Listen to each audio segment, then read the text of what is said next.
National highway 8 પર અકસ્માત. Shamlaji Himmatnagar highway પર અકસ્માત. શામળાજી તરફથી હિંમતનગર જતી ટ્રકની પાછળ ફોર્ચ્યુનર ગાડી ઘૂસી જતા અકસ્માત સર્જાયો. હિંમતનગરના કાંકરોલ બ્રિજ પર અકસ્માત થતા ફોર્ચ્યુનર ગાડીના ડ્રાઈવર ફસાઈ જતા સ્થાનિકોએ બહાર નીકાળ્યો. પગના ભાગે ગંભીર ઈજા થતા 108ને જાણ કરાઈ.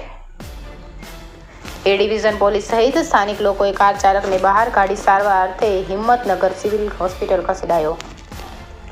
ઘટના સ્થળે લોકોના ટોળેટોળા ઉમટ્યા. India 24 news reporter Jayesh Thakor સાથે શૈલેષ પટેલ, ચીફ બ્યુરો સાબરકાંઠા.